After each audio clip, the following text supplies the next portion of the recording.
Welcome to this video presentation here at Wimbledon Carriage Company, and here we have the Range Rover Velar on a 68 plate. So I'm going to start off by showing you around the outside of the car, and then we'll hop in and run through some of the controls on the inside of it from there. From the outside you can see it's a 5-door car with alloy wheels. We're going to start off inside the boot area first of all. As we approach the back of the car you can see we have reversing sensors. Loads of boot space, as you may well expect. You can increase this space even further by folding down any or all of those 3 rear seats as well. Okay, so we're just going to work our way back around to the front of the car, and then, as I mentioned, we'll hop in and run through some controls from there. Now that we've done a full circle, though, you can see the alloy wheels are all in pristine condition, as is the bodywork the entire way around the vehicle. Just briefly before we climb in, I think it's well worth seeing the interior from this exterior point of view. There's plenty to run through on the dashboard, so let's hop in and we'll do that now. Okay, now that we're inside the car, we're going to start with the dials. Over on the left-hand side, first of all, we have the speedometer and fuel gauge. We've also got a digital readout for the speedometer over there as well. On the right-hand side, the rev counter, and within that, it will show you what gear the car is in. It's an automatic, so of course, we're in park at the moment. In the centre at the bottom, you can see the total miles of the car. They are 41,455. If we back out to the steering wheel, we have our cruise control and speed limiter over on the right hand side. Over on the left hand side we have the stereo and phone controls, and behind the steering wheel the minus and the plus pedal, so that you can change up and down a gear manually with this automatic gearbox. Over into the centre next we have the first of 2 screens. This is where you'll find your satellite navigation, as you can see. Really nice clear colour display.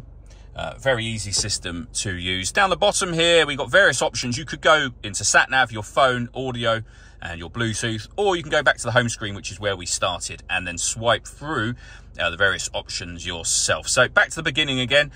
That's where you access your media, and the radio will come on straight away again. The volume, incidentally, is adjusted just here, and that's the second screen, which we're going to come to in just a second.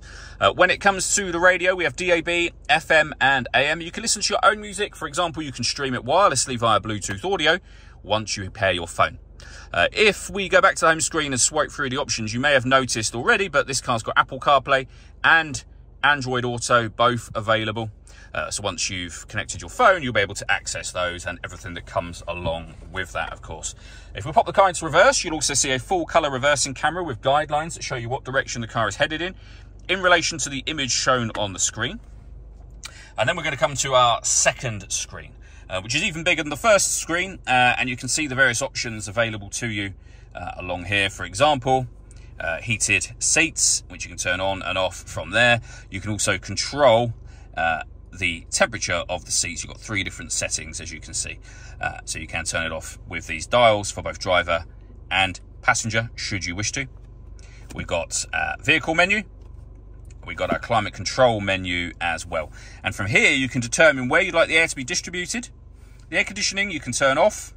Back on again, you can adjust the passenger temperature and driver temperature from here as well.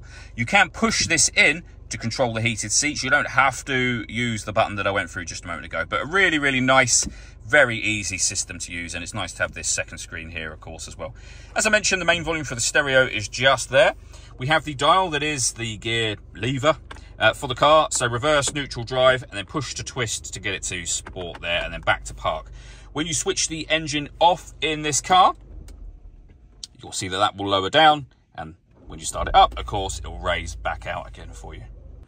The last thing I want to talk about is the paperwork we hold for the car. So firstly, you can see the V5 registration document showing it's a 2-owner car from new. A whole host of service paperwork just there. The key you're looking at is the spare key, so 2 keys in total. It's also worth pointing out that if this car requires an MOT within the 6-month period at the point at which we sell it, we will do that for you as well. All that leaves me to say is thank you for taking the time to watch this video. If you'd like to come and see the car for yourself and have a test drive, or you'd like a live bespoke video tour of the vehicle, then please feel free to give us a call here at Wimbledon Carriage Company. We'd love to hear from you soon.